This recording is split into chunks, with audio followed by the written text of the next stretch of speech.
Bullets were tearing through the compound, the squad's only sniper was bleeding out in the dirt, and the Marines of Echo Company were bracing for the end. They thought the quiet blonde nurse beside them was just there to bandage wounds. They were dead wrong. Forward operating base. Restitution wasn't a place you were assigned. It was a place you were sentenced. Nestled deep in the jagged teeth of a nameless mountain range in the Middle East, the base was a solitary fortress of HESCO barriers, concertina wire, and fine blinding dust that tasted like copper and old regrets. The Marines of Echo Company 2nd Battalion, 4th Marines, had been holding the line here for 5 grueling months. They were exhausted, sun-baked, and operating on a dangerous mixture of caffeine and sheer stubborn spite. In the center of this sun-scorched purgatory was the medical tent domain of Lieutenant Daisy Jennings. To the hardened men of Echo Company, Daisy was an anomaly. She was a Navy nurse, 30 years old, with pale blue eyes and blonde hair she kept ruthlessly tied back in a regulation bun. She was soft-spoken, almost fiercely gentle, and carried herself with a calm that seemed entirely out of place in a war zone.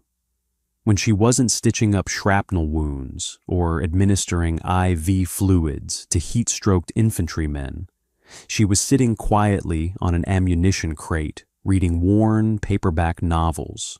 Gunnery Sergeant Henry Miller, a scarred 20-year veteran with a voice like grinding granite, had made it his personal mission to ensure she was protected. "Keep an eye on Doc Jennings," Miller would growl at his junior enlisted men before every patrol. "She's an angel in this hellhole. If a single piece of brass hits her, I will personally PT you until your soul leaves your body." The Marines didn't need the threat. They adored her. Private First Class Ryan Hayes, a 19-year-old kid from Ohio, who looked like he belonged at a high school prom rather than a combat zone, owed her his right leg. A week prior, a mortar had shredded the perimeter, sending jagged steel into Hayes's calf. Daisy had been there in seconds. While the other Marines were shouting in the chaos, her hands were perfectly steady, applying a tourniquet and packing the wound with combat gauze, while humming a quiet, unidentifiable tune. "You're gonna be fine, Hayes," she had murmured, her voice steadying his panic. "Just a scratch. Keep your eyes on me." But there were subtle things about Daisy that the Marines, blinded by their protective instincts, completely missed. Corporal James Weston, the squad's designated sniper and a notoriously cocky marksman, was the only one who had ever caught a glimpse of the cracks in her facade. One sweltering afternoon, Weston was sitting outside the med tent, meticulously cleaning his M110 semi-automatic sniper system. He was struggling with the windage turret on his loopholed optic, muttering curses under his breath. Daisy walked past with a tray of sterilized instruments. She paused, looking down at the weapon. "You're over-torquing the mounting rings, Corporal," she said casually, not even stopping. "It's binding the elevation gear inside the tube. Back it off a quarter turn." Weston blinked, staring at her retreating back. He looked down, loosened the ring a fraction of a millimeter, and the dial clicked smoothly into place. When he brought it up to Miller later, the gunny just laughed. "She's a Navy nurse, Jimmy. She probably reads manuals when she's bored. Don't let your ego get bruised because Doc knows how to use a wrench." But it wasn't just the rifle. It was the way she walked. She never dragged her feet. She placed them with deliberate, silent precision. When incoming mortar alarm sounded, she didn't flinch or cower. Her eyes didn't widen in fear. They darted, calculating distance and trajectory, reading the battlefield with a cold, mechanical efficiency. Her deployment jacket was generic. No unit patches, no deployment history. Her file simply stated she was attached to a Navy surgical team out of Bethesda. What Gunnery Sergeant Miller, Corporal Weston, and Captain Robert Evans didn't know, what nobody in Echo Company was cleared to know, was that Nurse Daisy Jennings was a ghost. She was one of the first females to ever survive the grueling, hellish trials of basic underwater demolition /SEAL Bud/S training. But she wasn't just a SEAL. She had been recruited out of the teams into an ultra-classified JSOC Joint Special Operations Command Deep Cover Unit. Her medical degree was real. Her nursing credentials were real. But they were a cover. Daisy was at FOB Restitution on a Black Book intelligence gathering mission. A high-value target known only as the Engineer, a notorious bomb maker and warlord, was operating in the valley. Daisy's objective was to monitor local informants coming into the clinic, identify the Engineer's network, and call in a surgical Tier 1 strike. She was strictly forbidden from engaging in standard combat operations. She was a shadow. She was just the nurse, until the second week of August, when the shadows came to kill them all. Intel had been dry for days.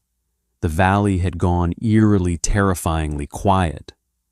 The local herders who usually brought their sheep past the wire had vanished. Captain Evans paced the Tactical Operations Center, staring at satellite feeds that showed nothing but dead rock. "They're massing," Evans told Gunny Miller, his face grim in the blue light of the monitors. "I can feel it. The hair on my arms is standing up." "Let them come, sir," Miller replied, spitting a stream of black tobacco juice into a crushed water bottle. "Echo Company is ready." But they weren't ready for what was waiting in the canyon. The order came down at 0600. A routine mounted patrol to Checkpoint Charlie, a critical choke point 3 miles south of the FOB, to establish a listening post. Gunny Miller took the first squad piling into 3 heavily armored MATVs. Corporal Weston was in the lead vehicle, his M110 resting across his knees. PFC Hayes, fresh off light duty with a limp, was manning the .50 caliber machine gun in the turret. Daisy stood by the gate as they rolled out her medical kit slung over her shoulder. She caught Miller's eye and gave a small, terse nod. The gunny threw a salute. "Keep the coffee warm, Doc. We'll be back by chow." 2 hours later, the radio in the med tent screamed to life. It wasn't a standard sitrep. It was the frantic, terrifying sound of a unit being butchered. Contact, front and elevation. "We are taking heavy plunging fire. Multiple men down. I say again. We are pinned down at grid Alpha Niner 3. The voice was unrecognizable through the panic, but Daisy knew it was PFC Hayes. In the background, the deafening rhythmic thud, thud, thud of a DSHK heavy machine gun echoed through the transmission, followed by the sharp, terrifying crack of supersonic sniper rounds snapping past the microphone. Captain Evans burst out of the command tent, screaming for the Quick Reaction Force, QRF. "Mount up first squad is caught in a fatal funnel. They're getting chewed to pieces." Daisy didn't ask for permission. She grabbed her heavy trauma bag, strapped on a sterile, unmarked Kevlar plate carrier, and sprinted toward the last armored vehicle, spooling its engine. "Doc, what the hell are you doing?" a Marine yelled as she climbed into the cramped troop compartment. "It's a hot zone. Miller's boys are bleeding out," Daisy said, her voice devoid of its usual warmth. It was flat cold and commanding. "Drive." The ride down the mountain was a violent, teeth-rattling blur. When the QRF arrived at the mouth of the canyon, the smell of cordite burning diesel and pulverized rock filled the cabin. The ambush was a masterclass in guerrilla warfare. First Squad's lead vehicle was a smoking husk hit by an anti-tank guided missile. The remaining two vehicles were trapped behind a cluster of massive boulders, unable to maneuver. The insurgents had the high ground on both sides of the canyon, raining down machine gun fire. But it wasn't the machine guns that were paralyzing the Marines. It was a sniper. As the QRF dropped the ramp and Marines poured out laying down suppressive fire, Daisy hit the dirt. She crawled through the blinding dust, dragging her medical bag, keeping her profile inches off the ground. Rounds sparked against the rocks around her, throwing needle-like shards of stone against her helmet. She found Gunny Miller behind the second MATV. His shoulder was soaked in blood, his face pale underneath a mask of dirt. "Doc, get down!" Miller screamed over the roar of the .50 caliber. "We have an enemy sniper on the eastern ridge. He's got us perfectly zeroed. Anyone who breaks cover gets their head taken off." "Where are the wounded?" she shouted back, tossing him a pressure dressing. "Jimmy Weston's down. He tried to countersnipe and took one through the chest." Miller pointed toward a crumbled knee-high stone wall 30 yards away. Daisy looked. Corporal Weston was slumped against the wall, a pool of dark arterial blood expanding rapidly in the dirt beneath him. His M110 sniper rifle lay abandoned on the ground a few feet from his limp hand. "Covering fire!" Daisy barked. Before Miller could stop her, Daisy pushed off the ground, sprinting into the open. "Doc, no!" Miller roared. The enemy sniper fired. Crack. A round kicked up the dirt a millimeter behind her heel. She didn't serpentine. She ran a perfect calculated combat sprint, sliding on her knees into the meager cover of the stone wall, just as a second round shattered the rock where her head had been a fraction of a second before. She grabbed Weston by his plate carrier and hauled him violently to the ground. His eyes were wide, rolling back in his head. A sucking chest wound bubbled on his right side, just under the armpit where the armor didn't cover. "Jimmy, stay with me," Daisy said. Her hands were a blur. She ripped open his uniform, tore a vented chest seal from her kit, and slapped it over the hole sealing the vacuum of his lung. She found the exit wound on his back and jammed a wad of combat gauze into it, holding pressure with her knee. "Can't breathe," Weston choked out, coughing blood. "You're breathing fine. Shut up and stay flat," she ordered. She looked over the wall. The situation was completely untenable. The QRF was pinned. They had no air support. A sandstorm was brewing to the south, grounding the Apaches. The DSHK was chewing through the MATV armor. If they didn't eliminate the enemy sniper and silence the machine gun, they were all going to die in this canyon. "Gunny," Daisy yelled into the radio she had pulled from Weston's vest. "Where's the shooter?" 2 o'clock High Ridge. Look for the shadow in the rocks. We can't hit him with the M4s. The range is too far. It's 800 yards minimum." Daisy looked down at Weston. He was stabilized, but he needed a medevac yesterday. She looked at his hands slick with blood, entirely incapable of operating a firearm. Then she looked at the M110 sniper rifle lying in the dirt. It was a beautiful weapon, chambered in 7.62 by 51 millimeter NATO, equipped with a suppressor and a high-powered optic. Daisy's mission parameters flashed through her mind. Do not engage. Maintain cover. You are medical personnel. If she picked up that rifle, her cover was blown. The JSOC command would pull her out. The mission to find the engineer would fail. She would face a court-martial for violating direct ROE under a Black Ops mandate. Another supersonic crack echoed through the ravine. A Marine 20 yards away screamed as a round took off his radio antenna and buried itself in his shoulder. Daisy closed her eyes for a microsecond. To hell with the mission parameters. She wiped the blood off her hands onto her trousers. She reached out her fingers, wrapping around the warm, textured pistol grip of the sniper rifle. She pulled the heavy weapon into her chest, popping the bipod legs out with a flick of her wrist. She shifted her body, not like a nurse cowering behind a wall, but like an apex predator settling into its natural element.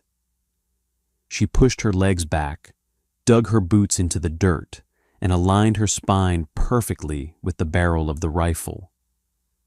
Gunny Miller, peering from behind the MATV, saw the movement. His jaw dropped. "Doc," he whispered to himself, disbelief washing over him. "What in the name of God are you doing?" Daisy ignored the shouts on the radio. She settled her cheek against the stock. Her breathing slowed. The chaotic noise of the battlefield, the screaming, the explosions, the roaring engines faded into a dull, distant hum. She flipped the optic covers up and peered through the scope. 800 yards, a sharp incline. Crosswinds coming down the canyon at roughly 12 miles per hour, indicated by the dust swirling off the ridge. She didn't reach for the elevation dial. She didn't need it. She held the reticle high, favoring the windage hash marks on the right. She exhaled, letting the air completely out of her lungs, pausing in the natural respiratory pause. Her finger steady as Stone depressed the trigger. The M110 semi-automatic sniper system recoiled against Daisy's shoulder, a controlled, violent punch. The heavy suppressor at the end of the barrel swallowed the fiery blast, reducing the deafening roar of the 7.62 by 51 millimeter NATO cartridge to a sharp metallic clack hiss. At a distance of 800 yards, a 175 grain bullet takes roughly 1 full second to reach its target. In that single agonizingly slow second, the battlefield seemed to hold its breath. To execute a shot of that magnitude under intense incoming fire, Daisy didn't rely on luck. Her mind, intensely conditioned by the brutal sniper schooling of naval special warfare, instantaneously processed complex external ballistics. She instinctively understood the parabolic arc of her projectile, effectively visualizing the fundamental kinematic trajectory dictated by gravity velocity and elevation delta, y equals r tangent theta minus gr squared over 2 v0 squared cosine squared theta. Where r was the horizontal range to the ridge, theta was the angle of departure, accounting for the steep incline. V0 was the muzzle velocity of exactly 2,580 feet per second, and g was the constant acceleration of gravity. She had factored in the aerodynamic drag and the 12-mile-per-hour crosswind without even touching the scope's elevation dial, using purely instinctive holdovers. On the eastern ridge, the enemy sniper, draped in a dusty brown dish dasha, to blend with the rocks, was just settling his eye back behind the optic of his SVD Dragunov to finish off the Marines. He never saw the flash. Daisy's round struck him precisely beneath the edge of his cheekbone. The impact snapped his head backward, crumpling his body instantly. His Dragunov slipped from the ledge, clattering down the jagged rock face and smashing into pieces on the canyon floor. "Target down," Daisy announced flatly, speaking into the radio receiver strapped to Weston's vest. Her voice, usually soft and melodic when checking vital signs in the medical tent, was utterly unrecognizable. It was devoid of adrenaline panic or hesitation. It was the frigid mechanical voice of an apex predator executing a function. Behind the armored tires of the MATV gunnery, Sergeant Henry Miller froze. He stared at the blonde nurse kneeling in the dirt, the sniper rifle tucked into her shoulder like an extension of her own body. A cold chill completely unrelated to the desert wind snaked down his spine. "Good God," Miller whispered, but Daisy wasn't finished. The enemy sniper was dead, but the ambush was far from over. Up on the western crest, the heavy DSHK machine gun had paused the gunner, momentarily confused by the sudden death of their overwatch. Daisy didn't give them time to recover. She shifted her hips, slightly traversing the barrel of the M110 across the canyon to the opposite ridge. She didn't look up from the optic. Her left hand slid back to the rear of the stock, stabilizing the rifle as her right index finger found the trigger wall again. Clack hiss. A second spent brass casing ejected from the chamber, spinning through the dusty air and clinking against the rocks. 400 yards away, the DSHK gunner took a 7.62 millimeter round directly through his center of mass. He slumped over the spade grips of the massive weapon, dead before his body hit the sandbags. The insurgents were thrown into absolute chaos. The trap they had perfectly laid was disintegrating. A loader scrambled up to take the dead gunner's place, violently shoving his comrade's body out of the way. He grabbed the grips, trying to rack the heavy bolt of the machine gun. Daisy exhaled. Clack hiss. The loader fell backward, clutching his throat. "Miller!" Daisy barked into the radio. It wasn't a suggestion. It was a tactical command delivered with the authority of a seasoned combat commander. "The heavy gun is silenced. You have a 4-man element attempting to flank your left side through the dry wadi bound your men to the rocks at your 9 o'clock and lay down suppressing fire. Hayes, get back on that 50 and chew up the ridgeline." Miller's combat instincts overrode his profound shock. He didn't question why the unit's nurse was commanding a counteroffensive. He just reacted. "You heard the lieutenant move." The Marines of Echo Company surged forward. With the paralyzing threat of the enemy sniper gone and the heavy machine gun unmanned, their overwhelming firepower was finally unleashed. PFC Hayes, ignoring the searing pain in his previously injured leg, hoisted himself back into the turret. The deafening rhythmic thunder of the .50 caliber machine gun roared to life, tearing massive chunks of stone out of the enemy positions. Through the scope, Daisy systematically dismantled the remaining insurgency. She moved from target to target with a terrifying rhythmic efficiency. Breathe, hold, squeeze, recoil, reacquire. She fired 12 shots in under 2 minutes, 10 confirmed kills, 2 critical wounds. The remaining insurgents, realizing they were being systematically hunted by a ghost in the dust, broke. They abandoned their positions, scrambling frantically over the crest of the canyon and retreating into the labyrinth of mountain caves. The canyon fell eerily silent, save for the hissing of punctured tires and the groans of the wounded. The acrid smell of burnt gunpowder hung heavy in the stagnant air. Daisy slowly lowered the rifle. She flicked the safety selector switch to safe with her thumb. The moment the threat was neutralized, the cold, calculating operator vanished, and the healer returned. She dropped the M110 in the dirt, grabbed her trauma bag, and scrambled back to Corporal Weston. He was pale, his breathing shallow, but the chest seal was holding. "Medevac is inbound, Jimmy," Daisy said, her voice returning to its familiar gentle cadence as she checked his pulse. "You did good. You held on."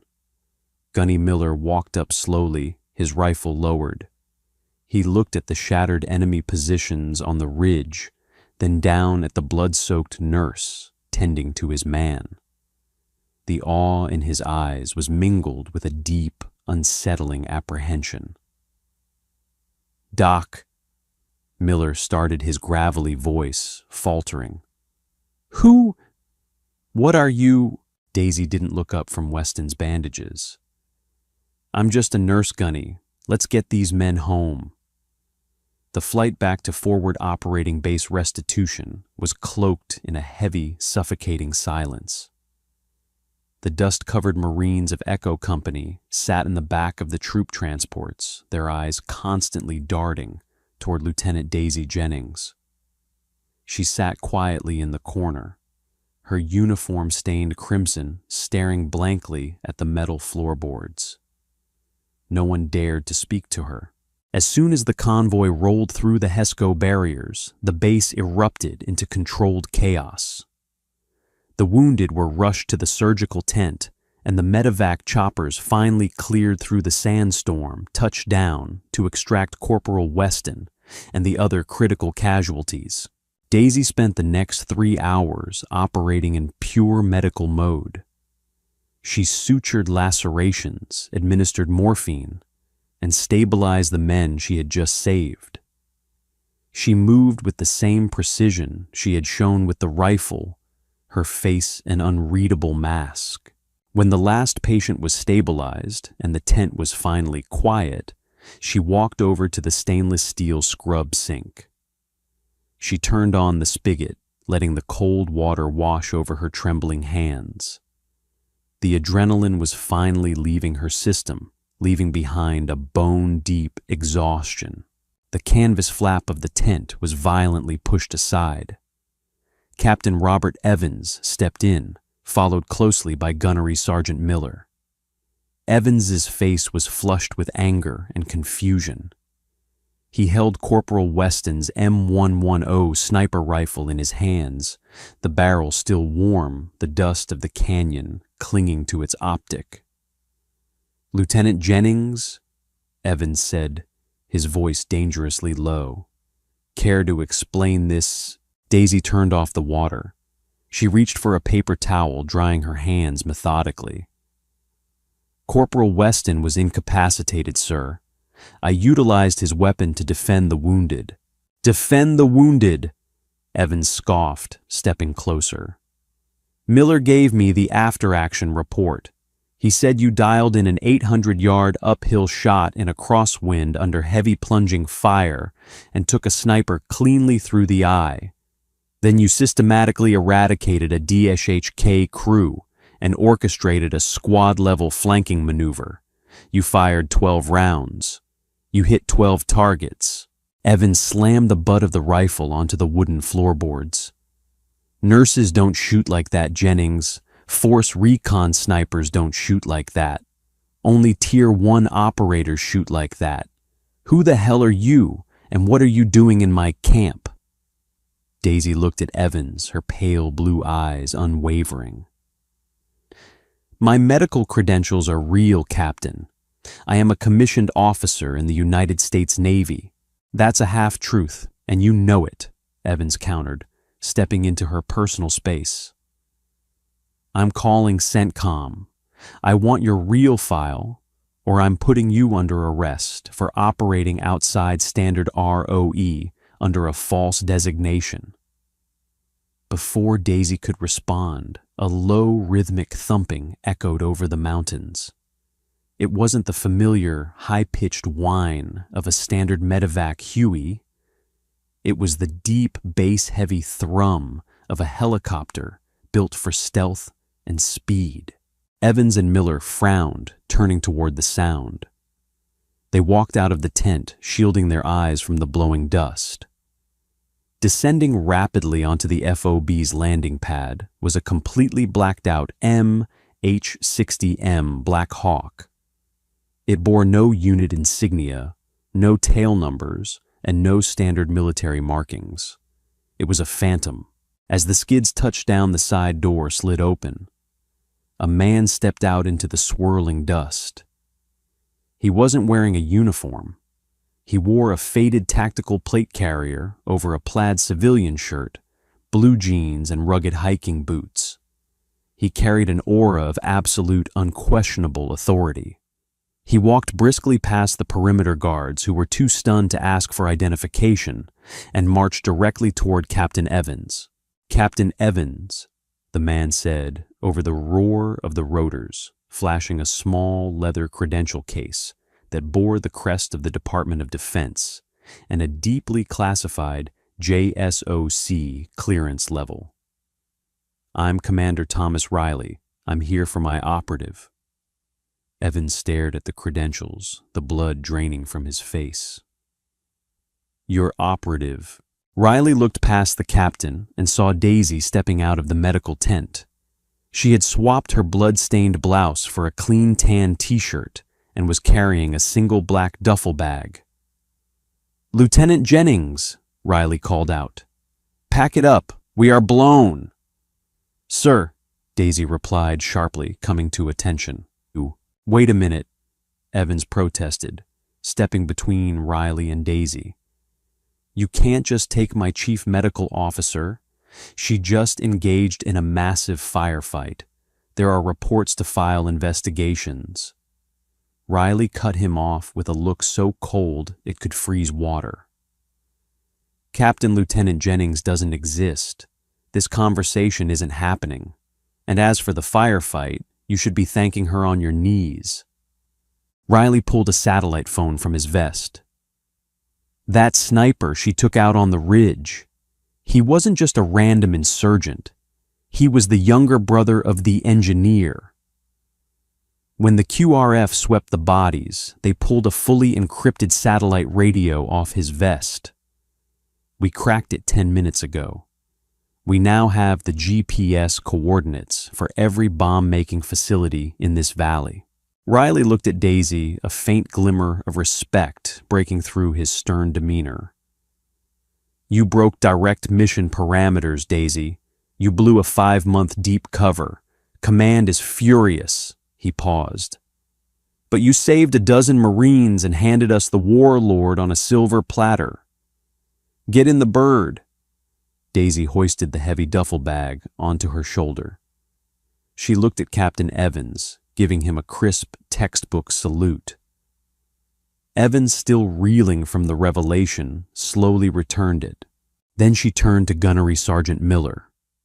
The hardened veteran who had sworn to protect the fragile nurse from the horrors of the world just stared at her. He realized now that he had been standing next to a loaded weapon for 5 months without ever knowing it. "You keep those boys safe, Gunny," Daisy said softly, the gentle nurse returning for just a fleeting second. "Doc," Miller swallowed hard, his voice thick with emotion. "It was an honor serving with you, whoever you are." Daisy offered a small, sad smile. She turned away, walking into the violent downwash of the Black Hawk's rotors. She climbed into the dark cabin, taking a seat next to heavily armed operators whose faces were obscured by panoramic night vision goggles and balaclavas. The door slid shut. The Black Hawk lifted off the pad, banking sharply against the harsh desert wind, and disappeared into the sprawling, endless expanse of the mountains, taking the lethal angel of FOB restitution with it. Echo Company never saw her again. But in the hushed, quiet hours of the night, watches when the desert went terrifyingly still, the Marines didn't fear the darkness anymore. They knew that sometimes the deadliest things in the shadows weren't hunting them. Sometimes the shadows were watching over them. If this story of unsung heroism, split-second courage, and mind-blowing twists kept you on the edge of your seat, hit that like button. Right now, true accounts like Daisy's remind us that heroes often wear the most unlikely disguises. Don't forget to share this incredible piece of military history with your friends, and subscribe to our channel for more gripping real-life stories from the front lines. Drop a comment below, would you have taken the shot?